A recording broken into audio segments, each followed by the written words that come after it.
PTI का supreme court में ad hoc जजेस लाने के फैसले के खिलाफ सुप्रीम जुडिशल काउंसिल जाने का ऐलान। बैरिस्टर गोहर का कहना है 4 एडहॉक जजेस लाने का मकसद सुप्रीम कोर्ट के फैसले पर असरअंदाज होना है। उमर अयूब बोले, चीफ जस्टिस से गुजारिश है एडहॉक जजेस हमारे केसेस ना सुने।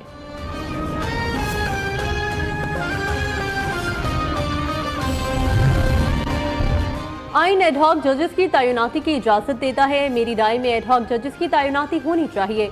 वफाकी वज़ीर कानून आज़म नज़ीर तारड़ का कहना है, चीफ जस्टिस काजी फायजीसा की मुद्दत मुलाजमत में तौसी की खबरें दुरुस्त नहीं।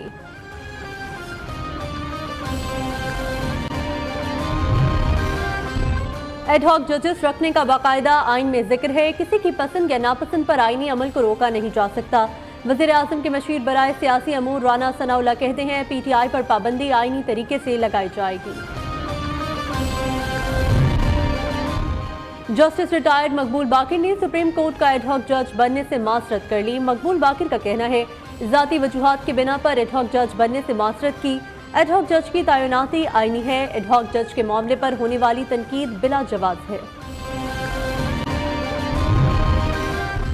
सुप्रीम कोर्ट के हुक्म पर अमल दरामद के लिए इलेक्शन कमीशन का अहम इजलास जारी। चीफ इलेक्शन कमिश्नर बजरिया वीडियो लिंक इजलास की सदारत कर रहे हैं।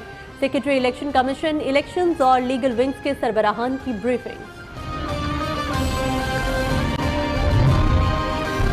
लाहौर हाई कोर्ट में चीफ इलेक्शन कमिश्नर की चीफ जस्टिस आलिया नीलम से मुलाकात। जराये के मुताबिक चीफ इलेक्शन कमिश्नर ने इलेक्शन ट्रिब्यूनल्स के मामले पर मुशावरत की।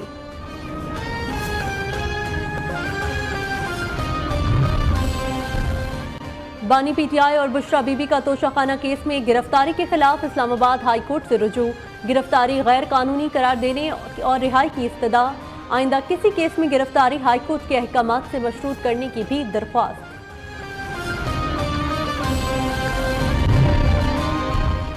बानी पीटीआई और बुशरा बीबी से तफ्तीश का चौथा मरहला मुकम्मल।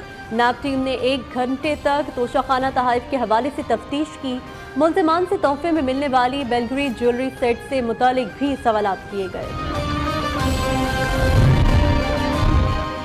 इस्लामाबाद हाई कोर्ट ने सनम जावेद की रिहाई की दरख्वास्त हिदायत के साथ निपटा दी। अटॉर्नी जनरल ने सनम जावेद को किसी भी मुकदमे में गिरफ्तार न करने की यकीन दहानी करा दी। कहा, सनम जावेद अब आज़ाद हैं और अपने सूबे में जा सकती हैं। मखसूस नशिस्तों के हवाले से पीटीआई की खुसूसी कमेटी तश्कील। जरताज गुल, समाबिया ताहिर और कंवल शोज़ब कमेटी में शामिल। जरताज गुल का कहना है, मखसूस नशिस्तों के हवाले से कमेटी नाम फाइनल करके बानी पीटीआई के सामने रखेगी।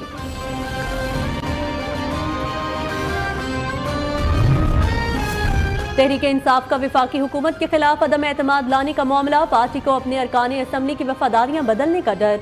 पंजाब समेत तमाम सूबों में अरकान कौमी असम्बली को गिरफ्तारी से बचाने के लिए खैबर पख्तूनख्वा हाउस मुंतकिल किया जाएगा।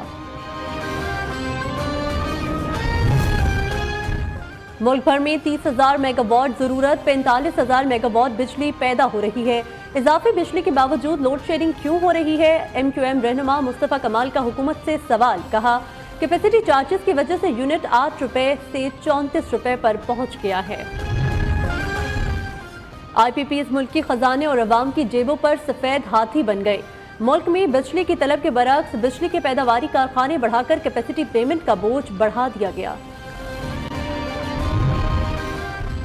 साबिक वजीर तिजारत गोहर एजाज ने वफाकी वजीर बिजली उवैस लगारी से IPPs को की गई अदायगियों का रिकॉर्ड मांग लिया। कहा, तमाम 106 IPPs का डेटा पब्लिक किया जाए।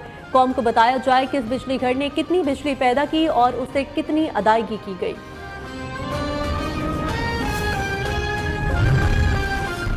शर्जील मेमन के अवाम के लिए बड़ी खुशखबरी। दुनिया की सबसे बड़ी बस साज कंपनी कराची में प्लांट लगाएगी। सीनियर वजीर सिंध का कहना है, यूटोंग कंपनी की इंट्रासिटी और इलेक्ट्रिक बसें अब कराची में बनेंगी। प्लांट लगाने का काम 3 माह में शुरू होगा।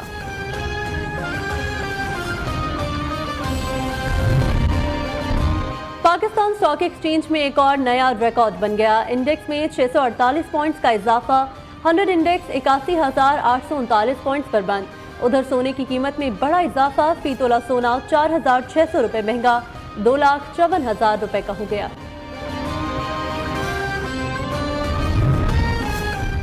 मुल्क भर में सोशल मीडिया ऐप सुस्त रवि का शिकार। एक्स एप्लीकेशन के बाद फेसबुक भी डाउन हो गई। गुज़िश्ता 2 दिन से फेसबुक सार्फिन मुश्किलात का शिकार, ऑनलाइन बिजनेस से जुड़े अफराद भी शदीद मुतासिर।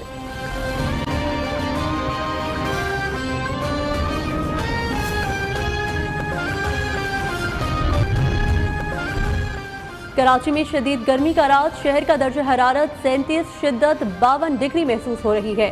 हब्स की कैफियत भी बरकरार, सरकारी अस्पतालों में हीट स्ट्रोक के 49 केसेस रिपोर्ट, 2 अफराद दम तोड़ गए। हीट स्ट्रोक से इंतकाल कर जाने वालों की तादाद 51 हो गई।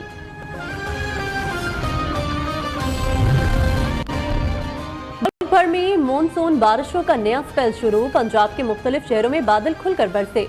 लाहौर में भी बूंदाबांदी, महकमा मौसमियात के मुताबिक बारिशों का सिलसिला 21 जुलाई तक जारी रहेगा। PDMA का अलर्ट जारी।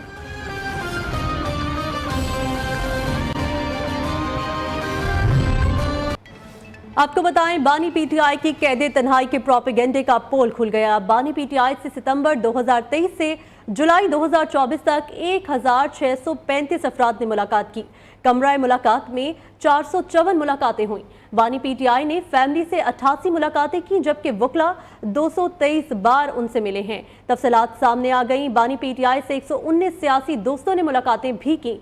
14 स्पेशलिस्ट डॉक्टर भी बानी PTI से मिले हैं। बानी PTI की कैदे तन्हाई के प्रोपेगेंडे का पोल खुल गया। बानी PTI से सितंबर 2023 से जुलाई 2024 तक 1635 अफराद ने मुलाकात की है।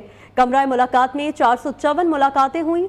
बानी PTI से फैमिली ने 88 मुलाकातें की हैं, जबकि वकला 223 बार उनसे मिले हैं। ये तमाम तर तफसीलात सामने आ गई हैं। बानी PTI से 119 सियासी दोस्तों ने भी मुलाकातें की हैं, जबकि 14 स्पेशलिस्ट डॉक्टर्स भी बानी PTI से इस दौरान मिले हैं। बानी PTI की कैदे तन्हाई के प्रोपेगेंडे का पोल खुल गया है। बानी PTI से सितंबर 2023 से जुलाई 2024 तक 1635 अफराद ने मुलाकातें की हैं। कमरा अदालत में 454 मुलाकातें हुई। बानी PTI ने फैमिली से 88 मुलाकातें की हैं, जबकि वकला 223 बार उनसे मिले हैं। 119 सियासी दोस्तों ने मुलाकातें की और 14 स्पेशलिस्ट डॉक्टर्स भी बानी PTI से इस दौरान मिल चुके हैं। बानी PTI की कैदे तन्हाई के प्रोपेगेंडे का पोल खुल गया है। बानी PTI से सितंबर 2023 से जुलाई 2024 तक 1635 अफराद ने मुलाकात की है। कमरा अदालत में 454 मुलाकातें हुई। बानी PTI से फैमिली ने 88 बार मुलाकातें की हैं, जबकि वकला 223 बार उनसे मिले। तफसीलात सामने आ गई हैं। बानी PTI से 119 सियासी दोस्तों ने भी मुलाकातें की हैं। 14 स्पेशलिस्ट डॉक्टर्स भी बानी PTI से मिल चुके हैं। बानी PTI की कैदे तन्हाई के प्रोपेगेंडे का पोल खुल गया। बानी PTI से सितंबर 2023 से जुलाई 2024 तक 1635 अफराद ने मुलाकात की। और आपको बताएं, पावर प्लांट्स की कैपेसिटी पेमेंट्स मईशत पर बोझ बन गई। कैपेसिटी पेमेंट्स, लाइन लॉसेस और बिजली चोरी, सबका बोझ सिर्फ आवाम पर है। IPPs सालाना 2000 अरब रुपए आवाम की जेबों से निकलवाने लगे। IPPs 75% तक कम कैपेसिटी पर चलने के बावजूद पूरी कीमत वसूल करने का इंकशाफ हुआ है। साबिक वफाकी वजीर गौहर एजाज ने कैपेसिटी पेमेंट्स की मद में अरबों रुपए की अदायगियों पर सवालात उठा दिए हैं। कहते हैं, बंद बिजली घरों को 2000 अरब सालाना अदायगी का जिम्मेदार कौन है। कैपेसिटी पेमेंट्स में सरकारी पावर प्लांट्स का हिस्सा 45% होने का भी इंकशाफ हुआ। अवाम ने सरकारी पावर प्लांट्स को कैपेसिटी पेमेंट्स बंद करके फौरी रिलीफ का मुतालबा कर दिया।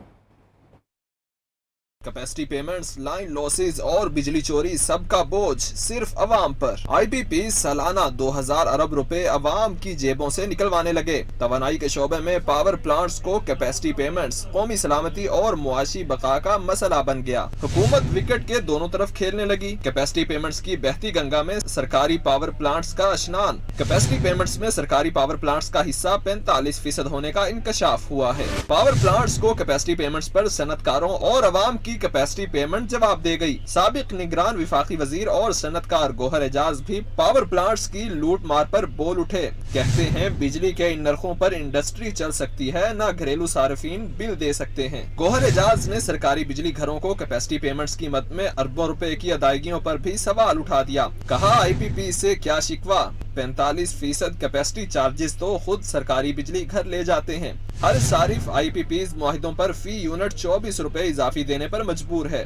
बंद बिजली घरों को 2000 अरब सालाना अदायगी का जिम्मेदार कौन है। पावर प्लांट्स का 2 साल में पैदावारी सलाहियत का 75% तक इस्तेमाल न करने के बावजूद अरबों रुपए वसूल करने का भी इंकशाफ हुआ है। गौहर एजाज के मुताबिक IPPs कम कैपेसिटी पर चलने के बावजूद फुल कैपेसिटी चार्जेस वसूल कर रहे हैं। दरामदी कोयले पर चलने वाली IPPs ने 25% से कम सलाहियत का इस्तेमाल किया, लेकिन कैपेसिटी पेमेंट्स के नाम पर 692 अरब रुपए वसूल कर लिए। RLNG पावर प्लांट्स ने 50% कम सलाहियत पर चलने के बावजूद 180 अरब रुपए खरे कर लिए। विंड ऑपरेशंस 50% से कम हैं, लेकिन कैपेसिटी पेमेंट्स कीमत में 175 अरब रुपए दिए जा रहे हैं। सन्नतकारों का कहना है IPP से मुआहिदों पर नजर-ए-सानी तक मुल्क का आगे बढ़ना नामुमकिन है। हुकूमत विकेट के दोनों तरफ खेलना बंद करे। सरकारी पावर प्लांट्स को अरबों रुपए की कैपेसिटी पेमेंट्स बंद करके सन्नतों और अवाम को फौरी रिलीफ दिया जाए। पावर प्लांट्स की कैपेसिटी पेमेंट्स मईशत पर बोझ बन गई है। कैपेसिटी पेमेंट्स, लाइन लॉसेस और बिजली चोरी, सबका बोझ सिर्फ अवाम पर। कैपेसिटी चार्जेस के नाम पर हुकूमत सारिफीन से 24 रुपए फी यूनिट इजाफी लेने लगी। हर माह IPPs को 80 अरब रुपए कैपेसिटी चार्जेस के नाम पर दिए जाने लगे हैं। साबिक वजीर तिजारत गौहर एजाज ने IPPs को अदायगियों का रिकॉर्ड मांग लिया। कहते हैं कि तमाम 106 IPPs का डेटा पब्लिक किया जाए। गौहर एजाज का IPPs के साथ मुआहिदों को टेक एंड पे तब्दील करने का मुतालबा भी उन्होंने किया है। कहते हैं कि बिजली की फी यूनिट कीमत 30 रुपए से कम होनी चाहिए। इसी पर बात करने के लिए हमारे साथ हमारे नुमाइंदे मौजूद हैं। अशरफ मेहताब, उनसे जानते हैं। अशरफ, बताइएगा ये कैपेसिटी पेमेंट्स का मसला क्या है और इनकी आड़ में अवाम को किस तरह लूटा जा रहा है? बिल्कुल, इसको थोड़ा सा समझने की ज़रूरत है, इसलिए कि आज से अगर पीछे जाएँ तो मुशर्रफ दौर के अंदर जो 11 साल दौर था उसके अंदर बिजली की पैदावार चूँकि चाहिए थी ज़्यादा, लेकिन वो बढ़ाई नहीं गई। ना कोई उसमें हाइडल पावर प्रोजेक्ट लगाया गया, ना कोई और सस्ती बिजली का मंसूबा लगाया गया। उस वक्त के चेयरमैन वापडा जो थे, उनसे जब हमारी बात हुई थी आज से कुछ चंद साल पहले, तो उन्होंने कहा जी 19 बार वो जाके उन्होंने जो उस वक्त के वज़ीर-ए-आज़म थे जमाली साहब और शौकत अजीज़ साहब, उनको ब्रीफिंग दी 19 दफ़ा और बताया कि आने वाले दिनों में बहुत ज़्यादा बिजली का शॉर्टफॉल हो जाएगा, आप इस पर कुछ करें। तो उन्होंने कहा ये बास का मसला है, वो आपका मसला नहीं, आप जाएँ बास खुद ही कर लेंगे, यानी कि मुशर्रफ साहब कर लेंगे। लेकिन हुआ कुछ नहीं। फिर यही हुआ कि वो जो बढ़ता हुआ पीछे बैकलॉग था वो और मज़ीद बढ़ गया, और जब पीपल पार्टी की हुकूमत आई तो फिर 18 घंटे आपने लोड शेडिंग देखी पंजाब के अंदर। इसको फिर पूरा करने के लिए बहुत जल्दी में उजलत में ये सारे मुआहदे किए गए और ये IPP लगाए गए जो 106 IPP है।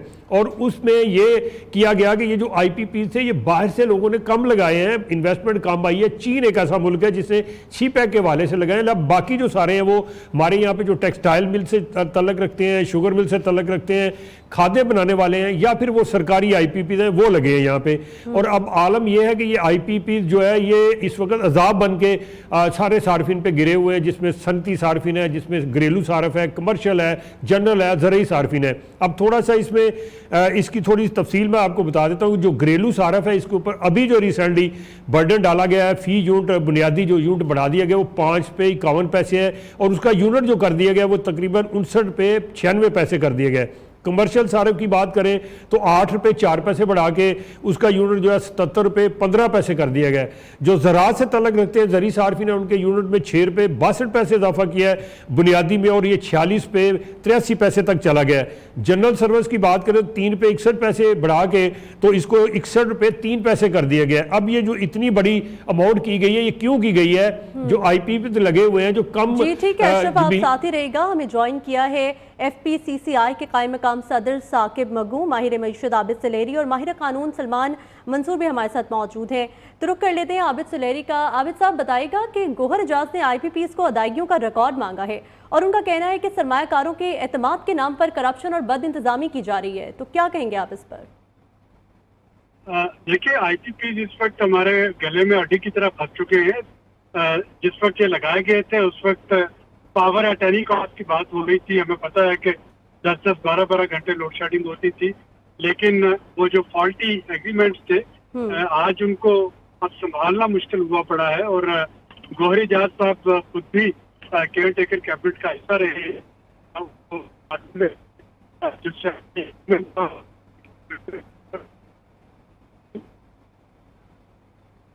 जी ठीक है, आप साथ ही रहेगा। हमारे साथ मौजूद हैं FPCCI के कायम मकाम सदर साकिब मगू साहब। उनसे बात कर लेते हैं। सर, ये बताएगा कि हुकूमत की जानिब से ये इशारा भी दिया गया है कि नजरसानी भी की जा सकती है मुआहिदों पर, लेकिन साथ ही साथ वजीर तवानाई का कहना है कि यकतरफा कार्रवाई नहीं कर सकते। हुकूमत ने IPPs को गारंटी दे रखी है, तो कानूनी तौर पर हुकूमत के पास अब क्या ऑप्शन है? देखिए, हम लोग जो है सिर्फ ये चाहते हैं, या हमारा मौक़िफ़ ये है कि इसमें ये देखें कि पाकिस्तान दुनिया का वाहिद मुल्क है कि जो किसी ऑल्टरनेट एनर्जी पर, सोलर एनर्जी पे, विंड एनर्जी पे नहीं जा सकता और उसका बेनिफिट नहीं हासिल कर सकता। क्यों? क्योंकि जो हमारी जो कैपेसिटी, जो कंजम्पशन चार्जेस जो IPPs हमसे लेते हैं, अगर हम किसी और एनर्जी पर आएंगे तो हमारे कैपेसिटी चार्जेस बढ़ जाएंगे, हमारी कंजम्पशन और लो हो जाएगी। हम तो सिर्फ ये चाहते हैं गवर्नमेंट से कि या तो उनकी एग्रीमेंट जो उनके साथ हुए हुए हैं उसको रिव्यू करें, ये कहाँ का इंसाफ या ये किस किस्म का वो एग्रीमेंट है कि अगर जो चीज़ हम कंज्यूम नहीं कर रहे उसके भी हमने चार्जेस ये देने हैं। और दूसरी बात कि ट्रांसमिशन लाइंस के ऊपर कोई इन्वेस्टमेंट नहीं की गई है। अगर 45,000 मेगावाट जनरेट हो रहा है और सिर्फ 23 से 24,000 मेगावाट ट्रांसमिशन लाइंस के में है और उस ट्रांसमिशन लाइंस की कैपेसिटी नहीं बढ़ा सकते, जी हमें वो दे ही नहीं सकते, तो फिर हम कौन सी बात की जो बकाया 25 से 27,000 मेगावाट है कि जिसकी पूरी कौम उसकी पेमेंट कर रही है। तो हम सिर्फ ये चाहते हैं कि उधर से किसी किस्म का वो उनके साथ एग्रीमेंट करें या वो उनके साथ रिव्यू में बैठें कि ये और इसका हल कोई ना कोई निकालें, जो हमारी कौम के ऊपर बोझ बना हुआ है। जी ठीक है, आप हमारे साथ ही रहिएगा। हमें ज्वाइन किया है माहिर कानून सलमान मंसूर साहब भी हमारे साथ मौजूद हैं, उनसे बात कर लेते हैं। सर, ये बताइएगा कि आपका क्या मौक़िफ़ है? गौहर एजाज ने IPPs को अदायगियों का इस वक्त रिकॉर्ड मांगा है। उनका कहना है कि सरमायाकारों का जो एतमाद है उनके नाम पर करप्शन की जा रही है और बदइंतज़ामी की जा रही है, तो क्या कहेंगे इस पर आप? देखिए, ये एक बुनियादी इशू है जो कि एक नेशनल इशू है। It relates to the parliament and it relates to public. लोगों को जब उनके बिहाफ पर मुआहदे किए जाते हैं जिनकी इंटरनेशनल इम्प्लिकेशंस होती हैं, जिस वक्त कोई मुआहदा गवर्नमेंट ऑफ पाकिस्तान करती है तो article 173 of the constitution of Pakistan के मुताबिक ये मुआहदा बहुत खामोशी से कर लिया जाता है, ना वो पार्लियामेंट के सामने रखा जाता है, ना लोगों को बताया जाता है कि उनके बारे में, उनके मफाद से मुताल्लिक और उनके बिहाफ पे गवर्नमेंट ऑफ पाकिस्तान क्या मुआहदे कर रही है, उसकी टर्म्स क्या है, उसको किसने निगोशिएट किया है, कैसे ये फैसला होगा कि वो अवाम के मफाद में है या नहीं है। ये एक बहुत बड़ा कॉन्स्टिट्यूशनल इशू है कि गवर्नमेंट ऑफ पाकिस्तान को पाबंद होना चाहिए कि जब वो सब पाकिस्तान के बिहाफ पे, अवाम के बिहाफ पे कोई मुआहदा करती है तो कम से कम पार्लियामेंट के सामने तो रखा जाए और पार्लियामेंट और अवामी नुमाइंदों अवाम को पता हो ये किन टर्म्स और कंडीशंस पर उनका सौदा किया जा रहा है। जी सर, ये बताइएगा कि कहा जा रहा है, वज़ीर तवानाई ने कहा है कि यकतरफा कार्रवाई नहीं कर सकते हैं, तो हुकूमत के पास इस वक्त क्या ऑप्शन है? क्योंकि उन्होंने ये भी कहा है कि माजी में जो रेंटल पावर मनसूबे से निकलने पर भी उन्हें हमें भारी नुकसान हुआ है और इस तरह से जो IPPs बोझ बन रहे हैं उनसे जो है वो हम जान छुड़ा लेंगे, उन्हें खैर बात कह देंगे। तो आप बताइएगा कि क्या कानूनी ऑप्शंस इस वक्त हुकूमत के पास मौजूद हैं? देखिए, ये बात तो दुरुस्त है कि कोई मुनासिब कानूनी ऑप्शन लेना ज़रूरी होता है। कानूनी ऑप्शन ये होता है कि जिस वक्त ये मुआहदे अपनी मियाद ख़त्म कर रहे होते हैं तो उस वक्त आपने अगर मुआहदा बढ़ाना है तो रीनिगोशिएट करें। आपने ये देखा होगा कि अभी भी ये मालूमात नहीं दी जा रही कि अगर कुछ अरसे पहले ये मुआहदे उनकी मियाद बढ़ाई गई है तो वो वक्त था जब आप उसको रीनिगोशिएट करते, उनको ख़त्म कर देते या उनसे जान छुड़ा लेते। जो कैपेसिटी पेमेंट आपको ज़रूरत नहीं है, जो जिस एनर्जी की आपको ज़रूरत नहीं है, आप वो मुआहदे क्यों एक्सटेंड कर रहे हैं? अब सूरत हाल ये दुरुस्त है, वजीर साहब ने जैसे कहा है कि एक मुआहदा आपने कर लिया है, फॉर एग्जांपल अगले 10 साल के लिए कर लिया है, 15 साल के लिए कर लिया है, तो फिर उन्हीं टर्म्स एंड कंडीशंस पे कर लिया है जो कि अनबेरेबल है। उन्हीं टर्म्स एंड कंडीशन पे अब अगर आप मुआहदा तोड़ेंगे तो उसके नताइज निकलते हैं, जैसे मुआहदा तोड़ने के कहीं भी नताइज निकलते हैं। इंटरनेशनल लेवल पर हमने इसमें आर्बिट्रेशन एग्री की भी है, जो आर्बिट्रेशन यहाँ नहीं ले होती बल्कि ICC रिलेटेड आर्बिट्रेशन है जो बाहर के मुल्कों में बैठ के होती है। फिर हमें उसमें डैमेजेस पड़ेंगे, वो भी डैमेजेस जो हैं वो पाउंड्स में, डॉलर्स में होंगे, जो फौरन हमारे एक्सचेंज पर एक बहुत बड़ा बोझ होता है। बुनियादी तौर पर तो ये फैसला उस वक्त करना होता है जिस वक्त ये मुआहदा ख़त्म हो रहा हो कि आप अवामी मफाद में उस मुआहदे को दोबारा ना करें। अफसोस की बात यह है कि शायद इनको एक्सटेंड करते वक्त उस वक्त भी खामोशी से उन्हीं टर्म्स एंड कंडीशंस पे एक्सटेंड किया गया। जी ठीक है सर, आप साथ ही रहिएगा। कायम मकाम सदर FPCCI साकिब मगू साहब की तरफ में दोबारा आऊँगी। सर ये बताइएगा कि जो मौजूदा सूरत हाल है जिसमें सनतें नहीं चल सकती हैं, तो गोहर एजाज साहब के मुतालबे पर आपका क्या कहना होगा? देखिए, हमारी जो है रीजन में सबसे हाई इलेक्ट्रिक प्राइसेस हमारी हैं, रेट ऑफ इंटरेस्ट रीजन में सबसे हाई हमारा है। तो इस तरह हमारी इंडस्ट्री जो है वो चलेंगी या हमारी इंडस्ट्री ग्रो नहीं करेगी।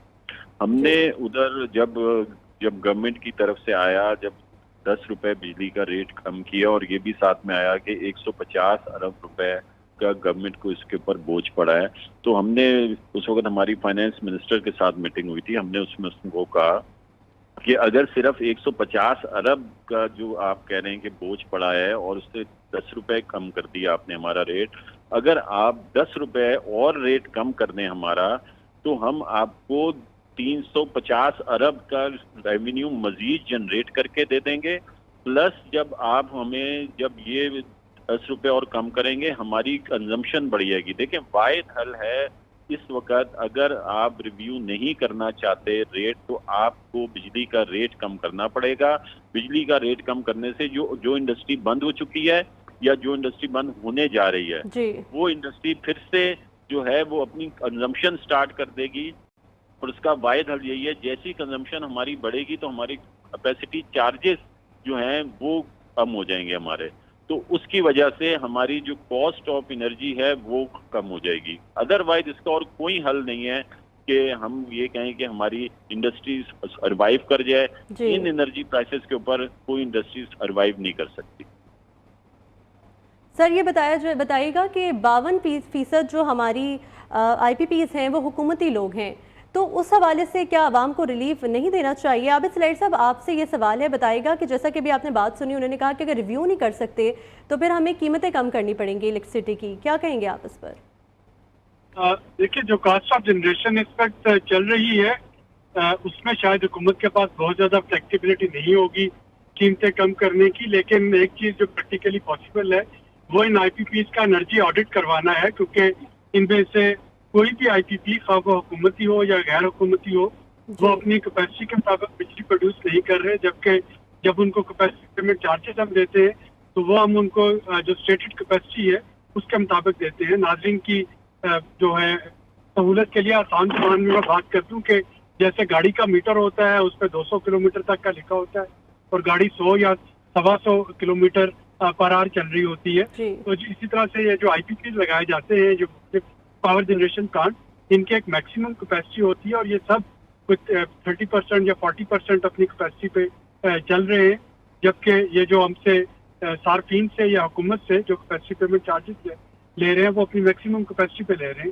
तो गवर्नमेंट को एक जो है इनका एनर्जी ऑडिट करना चाहिए ताकि देखा जा सके कि कितने एफिशिएंट है और फिर एफिशिएंसी के हिसाब से जो एक मेरिट लिस्ट है उस पर हम बिजली परचेज करें।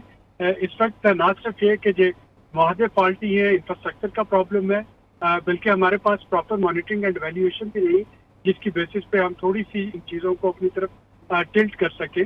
और फाइनली जो चाइनीज़ है, चाइनीज़ के साथ मुझे मालूम है कि बायलैटरली हुकूमत इस चीज़ को बारहा उठाती रही है और उनका एक ही मौक़िफ़ था, वो कहते हैं कि पहले जो पाकिस्तान के अपने IPPs हैं जो डोमेस्टिक, उनके साथ रेट रीनेगोशिएट करें।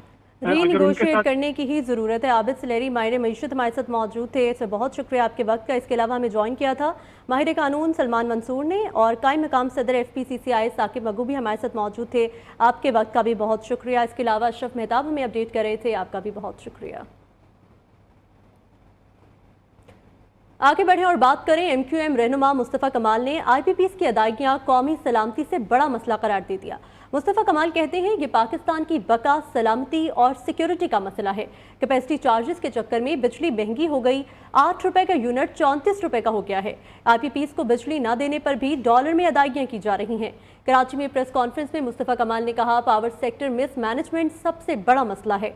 डिमांड 30,000 मेगावाट और कैपेसिटी 45,000 मेगावाट है, फिर भी लोड शेडिंग क्यों हो रही है? हर गुजरते दिन के साथ बिजली का मसला संगीन होता जा रहा है। मुल्क और मईशत ऐसे नहीं चल सकते। कैपेसिटी चार्जेस की वजह से बिजली महंगी और सनतें बंद हो रही हैं।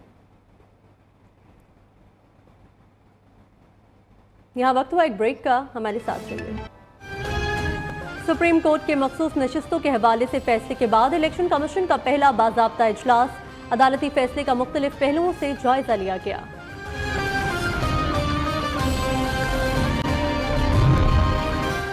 पार्लियामेंट में मखसूस नशिस्तों पर हल्फ लेने वाले मेंबरान का ज़ाती तौर पर अदालत जाने का फैसला। मेंबरान अलहदा-अलहदा सुप्रीम कोर्ट में रिट पिटीशन दायर करेंगे।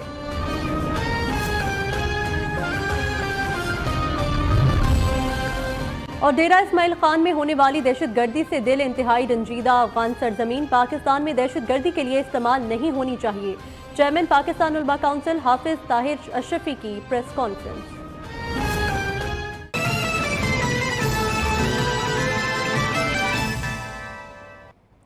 कौमी इदारा इमराज़ कल्ब कराची में अद्वियात की किल्लत का भांडा फूट गया। लाखों रुपए मालियत की अद्वियात की चोरी का इंकशाफ हुआ है। शोबा फार्मेसी के सरबराह जिब्रान बिन यूसुफ को मुबैना तौर पर अद्वियात की चोरी में मुलव्वस होने पर मुअत्तल कर दिया गया है। क्या तफसीलात हैं, शफकत अजीज से जानेंगे। शफकत बताइएगा। कराची का जो इदारा है इमराज़ कल्ब का, वहाँ पर लाखों रुपए की अद्वियात जो है वो माहाना चोरी का इंकशाफ हुआ है। जिसके बाद इंक्वायरी कराई गई तो पता चला कि जो फार्मासिस्ट के इंचार्ज हैं जिब्रान बिन यूसुफ, वो इन अद्वियात की चोरी में मुबैना तौर पर मुलव्वस। जिसके बाद जो डॉक्टर ताहिर सगीर हैं, जो डायरेक्टर NICVD के, उन्होंने मुअत्तल करके मजीद जो है वो तहकीकात शुरू कर दी गई हैं। ज़राए का ये कहना है कि मुबैना तौर पर 15 से 20 लाख रुपए की जो अद्वियात है वो माहाना चोरी हो रही थी। जिसके बाद मुतअद्दिद शिकायत जो मरीज हैं उन्होंने की थी, बार बार शिकायत मीडिया को भी की थी कि इस पर इंक्वायरी की जाए। तहम जब जैसी इंक्वायरी कराई गई तो पता चला कि जो अद्वियात हैं वो चोरी हो रही थी और इस पर जो है जो मुलाजमीन है वो भी मुलव्वस पाए गए हैं। ज़राए का ये कहना है, जो अस्पताल इंतजामिया उनका ये कहना है कि मजीद तहकीकात के लिए महकमा एंटी करप्शन सिंध को जो है लिखा जाएगा ताकि मजीद और बड़े पैमाने पर तहकीकात की जा सके। जी ठीक है शफकत, बहुत शुक्रिया आपका। खबरें और भी होंगी इस ब्रेक के बाद। पाकिस्तान बार काउंसिल ने वफाकी हुकूमत से आईनी अदालत कायम करने का मुतालबा कर दिया। पाकिस्तान बार काउंसिल के एलामी के मुताबिक वफाकी हुकूमत आईनी तरमीम के जरिए आईनी अदालत कायम करे। यह अदालत सिर्फ आईनी और सियासी मुकदमात की इस्तेमाल करके उनके फैसले करे। पाकिस्तान बार काउंसिल ने वफाकी हुकूमत से आईनी अदालत कायम करने का मुतालबा कर दिया है। पाकिस्तान बार काउंसिल के एलामी के मुताबिक वफाकी हुकूमत आईनी तरमीम के जरिए आईनी अदालत कायम करे। यह अदालत सिर्फ आईनी और सियासी मुकदमात की समाअत करके उनके फैसले करे। पाकिस्तान बार काउंसिल ने वफाकी हुकूमत से आईनी अदालत कायम करने का मुतालबा कर दिया है।